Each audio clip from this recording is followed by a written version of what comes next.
Hi, this is Alejandra Valenzuela. Thank you so much for coming to watch this video. Welcome to my channel on YouTube. It's called Wildflowers Within. We get really spiritual in here and sometimes really, really funny with comedy. And I hope you are highly entertained and also that you learn a little something mystical in the process. So don't forget to like and subscribe and comment. It helps my channel to grow and I'd really appreciate it.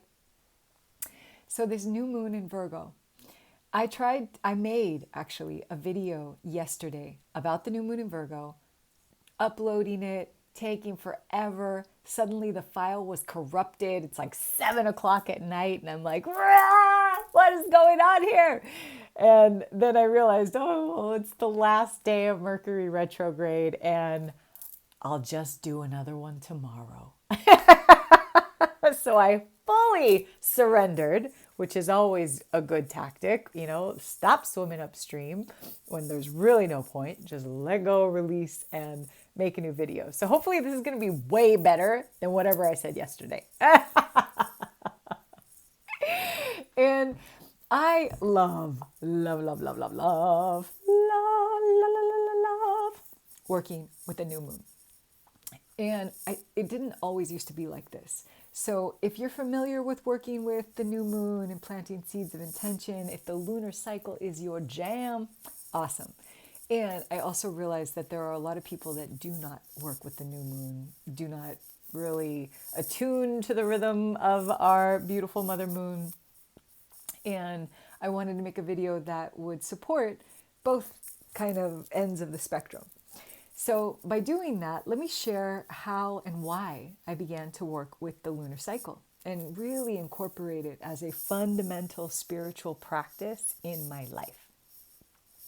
Most of you, if you've seen this channel, I had a massive spiritual awakening in 2018 in Brazil. I left my life in the States, went over to live in this tiny, tiny town in the central plains of Brazil. And it blew me away, the alternate universe I suddenly found myself in. I describe it as Hogwarts. I was living in a town that felt like Hogwarts. It was made famous by this medium who, by the way, this is just one story that my friend saw with her own eyes. So I'm not like, didn't read this somewhere. This is my friend who also lived in the town for a really, really long time. This is an example of the kind of stuff that went down over there. A bunch of people go and for this healing, there's a big center for healing. And the famous medium gets up and he would pull people up from the audience, who wanted to have a physical surgery of some kind. And this one guy gets up on stage and he's got a hernia and right on his stomach, like really close to his belly button. And he dips, the healer dips his hand in holy water, brings it up, he lifts up the guy's shirt, and he tells the audience, "You are now going to see the power of God." And he goes like this with his hand, and in one fell swoop, wipes his stomach, and the hernia is gone. What? That's what's happening? Are you kidding me? So that's like just one person in town. But this town also attracted lots of light workers and mediums and healers. And, I met this wizard from France who like changed my life with one of his readings of cosmic detangling. It's incredible. He's also the reason why I do comedy at the end of my YouTube video. Like, this is the Hogwarts energy. Oh my gosh, can you hear these dogs? They're feeling it. They're feeling the new moon. Hold on one second. I'm going to tell them to be quiet and I'll be back. Okay, I'm back. I had to do that. These dogs, I swear, they can be doing that for forever. And you may not have heard it, but it was going to really annoy me. All right, so where was I? Hogwarts and this town and all the people. So there would be these full moon gatherings, right? And initially, it was just a circle of women. That's how the first one got started. And it was beautiful. It was like, who's bringing the flowers? Who's bringing the cacao? Who has a drum? Who's bringing whatever instrument? And we'd get together and we'd sit and we'd all share something that was alive in us for the day, maybe some sort of intention, maybe not. Maybe someone just needed to be seen in whatever state they were in. And then we would sing and make offerings, and it was incredible. So it actually just started like, it happened to be a full moon, but it was really a gathering of women. And as I continued to live there, then, it would be like, oh, the eclipse is, there's going to be a full moon, eclipse, and let's go and, hold space for it and do some sort of ceremony. And then sometimes, a medium would come in and start singing or channeling, and there'd be just really intense stuff happening. And my, I guess, spiritual insight started to crack open. I don't know if it was just osmosis or what. I mean, I was doing a lot of spiritual work. I was praying. I was doing loads of meditations, hours and hours and hours of meditating every single week. So my mind got to quiet down. And I remember one of the first visions I had in one of those ceremonies with just women and, sharing and making our offerings, when a medium who was doing light language closed out the ceremony, my eyes were closed, and I remember seeing 3 women, like the ones she was singing through her, because her voice would change. I saw 3 women, like a door opened, and then they walked back into whatever realm. But on the very last girl, she was a younger girl, and she turned and she looked at me and she smiled. And then the door closed. And I was like, oh my God, what? Did I just see that? It was crazy. It was crazy. So then we'd start getting together for every new moon, every full moon, and just really honoring our beautiful mother in the sky. When I came back to the States, I started to get into astrology. And oh man, then everything really started to change. So just so you know, there has been evidence that people have been working and studying the lunar cycle for centuries, okay? I'm in my second year of advanced Hellenistic astrology, ancient astrology for the modern mystic. Whoop, whoop. It's so perfect for me, this course. I freaking love it. And I remember on day 1, year 1, they were talking about like, let's find evidence in the world that, like, when did people start to study, these transits, these planets, the moon, all of that. And one of the first things that was on the PowerPoint presentation was they found a rock that was carved in the shape of a uterus. And it had lunar, calendric lunar notations inscribed all around it.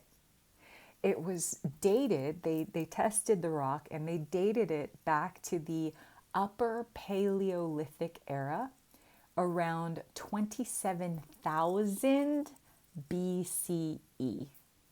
And it was found in Hungary, somewhere in Hungary, present modern day Hungary.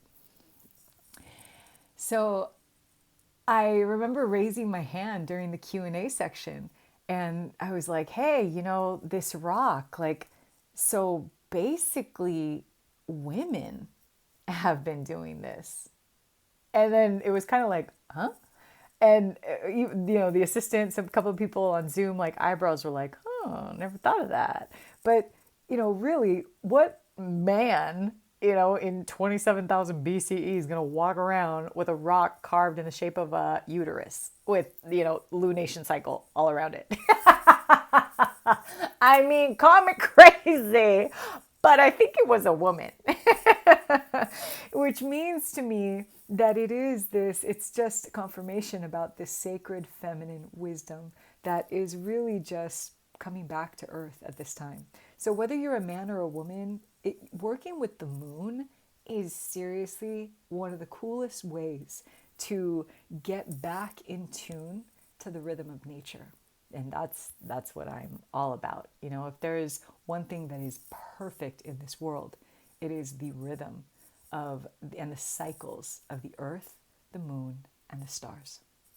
Punto, case closed, 100%. Okay? So let's speak about this new moon in Virgo. Actually, let me tell you a quick story about how now that like intuition begins to build. Whenever you set an intention to really flex a muscle, right? You set an intention to go work out, you go to the gym, you don't really notice the muscles changing in your body until one day you're like, oh my God, whoa, look at my bicep, you know, or whatever part of your body you're working on. It's kind of like that with the lunar cycle. So I had that one opening, you know, of this girl walking through this door. And now when I do my meditations, excuse me, when I do my meditations, I set, now I have it like all set up. I choose music with binaural beats in it, and I record my own meditation to guide me into planting seeds and really imagining a garden inside of me, emotionally, spiritually, physically, but visually see a garden and plant seeds on every new moon. It's pretty awesome, and I love it. It's my voice, so that when I do the meditation, I don't have to think. I'll just let myself, you know, be guided.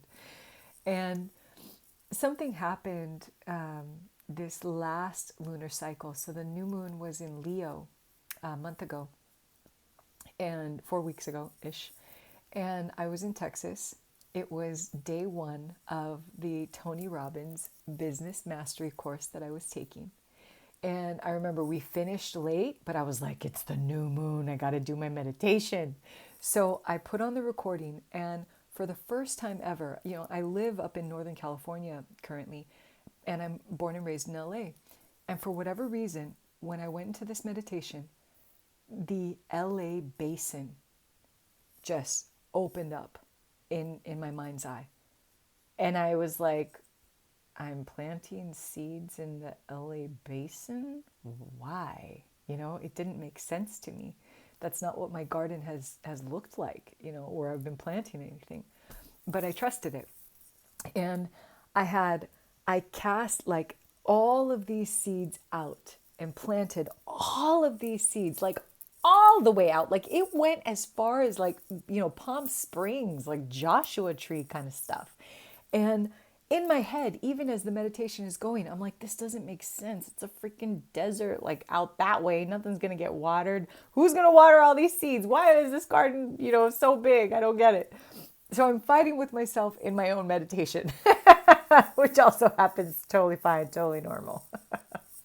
And 4 days later, I'm still in Texas, but 4 days later, for the first time since the 1930s, there is a hurricane warning that it's going to hit the west coast of Southern California and Baja.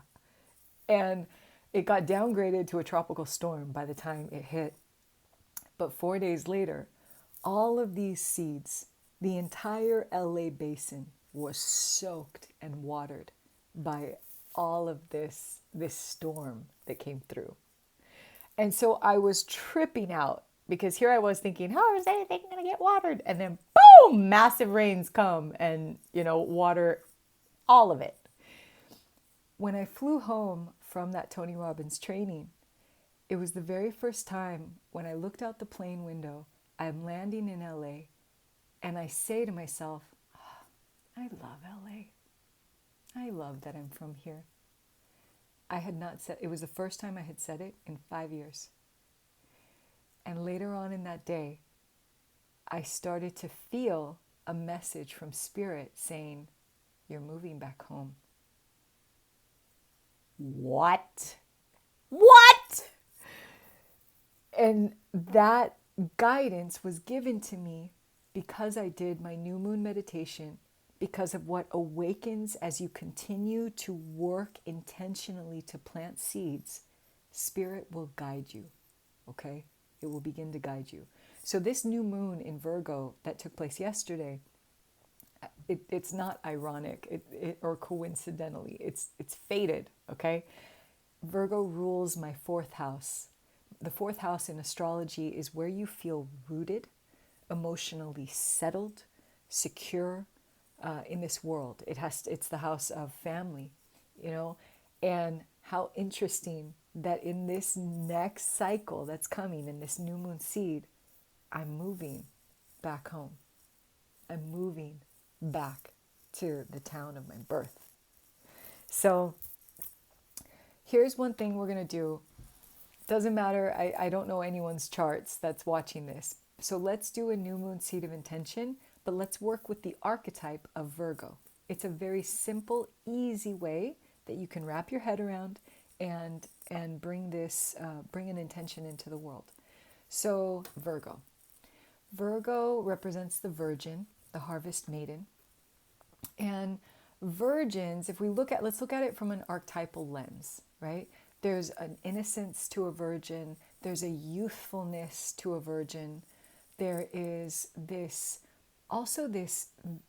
mystical sense to a virgin, right? With virgins throughout mythology, they're used for ritualistic purposes, right? There's something about the archetype of the virgin that connects them to the other world, right? They're connected here on earth, but there's something so mystical because of their power that they are also like this crossover, a bridge to something else. Now, the reason why they're this bridge and the way they're used in ritualistic purposes is often to be in the service of something greater. Okay? The energy of being in the service of something greater, something higher, something connected to a great intention, hopefully, if you're using this ritual properly, right? So when you think about what kind of new moon seed you want to set for this lunar cycle that's taking place in Virgo, check in to something inside of you that feels very pure. It feels very much the purity of your essence. It could be a talent you have, a wish, a desire, something from your heart, something where you can be in service, contributing what you have to offer that's pure inside of you. It's just naturally coming out. And how can you share that and plant that in your garden for it to grow and for it to benefit something greater? That's it. That's the simplest way you can work with this new moon. Now, if you knew your natal chart, and we could look at transits, we could look at the house it sits in, all that kind of stuff. I'm going to be giving a course on manifesting with the moon. I'll roll it out soon. It's not quite ready yet, but I'm really excited because I'll be supporting people and really getting dirty, getting our hands in the soil of like, all right, babe, let's look at your chart. Let's see what's going on in the world for you and in the cosmos. What's the dance and conversation happening? And can we align this with a moment in your life that's like feels right on, feels spot on? Okay, so that's one way to do it. And then just very quickly, as another example of how this ties in, so honoring the Virgin, I had a meeting yesterday with my friend who's going to be my newest business partner. So I make blessed rosaries. They hold the vibration of our beautiful mother, La Virgen de Guadalupe. She's who I serve. I am her messenger. I wear the archetype of a messenger for her in her service. And my whole intention was like, how can I expand my jewelry? You know, I love the rosaries. I'm not going to stop making them, but I want her love sent out into the world. I want people to wear these prayers and feel connected every single day. And my friend happens to be an incredibly talented artist and a metalsmith. And I freaking love her. She's also, get this, she's born on December 10th, which is the window of the story of La Virgen de Guadalupe, right? The 9th to the 12th and of December. And she's Mexicana, like me, born and raised in LA, like me. It was just so beautiful. So I said, girlfriend, we are going to have a new moon seed of intention business meeting. And we're going to put more seeds of the beautiful, immaculate Virgin Mother into the world. So you can figure out ways for the new moon to align with your heart in many ways. It doesn't always have to just be, because of something in your chart, But this, she is how I feel emotionally rooted into this world. She is the place where I feel rooted. In her, I have faith, and I'm going to allow her to guide me in my every step. So thank you so much. I hope that helps. Feel free to comment and share with me any new moon seeds of intention you want to plant. I'd love to, just comment back. I'll always support you here no matter what. And now we have something special. This comedy skit. So I do comedy because of a wizard. He told me I needed to do it for my own spiritual evolution and so that my life doesn't become a comedy. I need an outlet for it. So this YouTube channel is perfect right now. And I choose various movies. And this one is so good. It's so perfect for this theme of the Virgin. There's a movie that came out in 1987 called Monster Squad. It is so good. It's like the Goonies. It's like what the Goonies was to like pirates and like hunting for treasure and stuff like that. Monster Squad is basically like that, but the kid heroes need to open the portal. They need to find the amulet and open up the portal to cast the monsters back, right? Dracula and the werewolf man and the mummy and Frankenstein, they're all out on Earth terrorizing people. So they need a virgin to read this ancient manuscript from Van Helsing, and it's in German. So they need to find a virgin to read this German manuscript to open up the portal and cast the monsters in.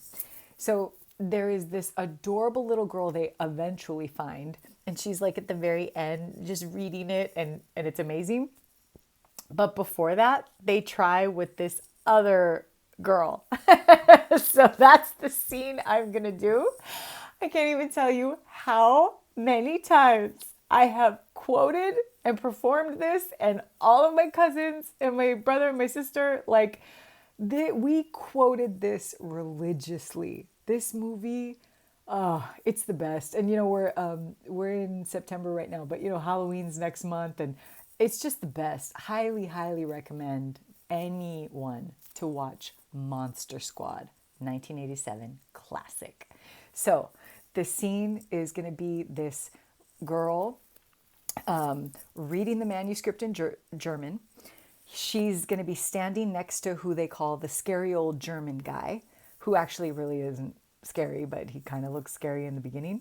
And then the girl who's reading, her little brother is right next to her. So they're trying to open up the portal and cast the monsters in, and this is what happens. So without further ado, I present to you a scene from the movie Monster Squad.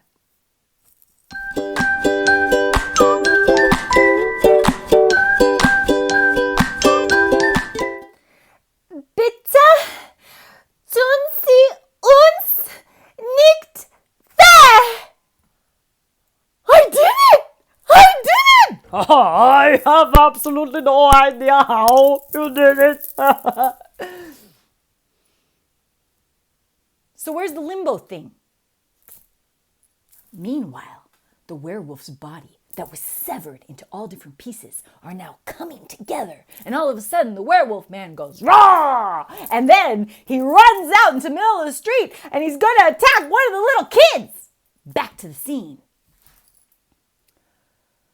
Are you absolutely sure that she is sick? You're not a virgin, are you? No, what do you mean no? Well, Steve, but he doesn't count. Doesn't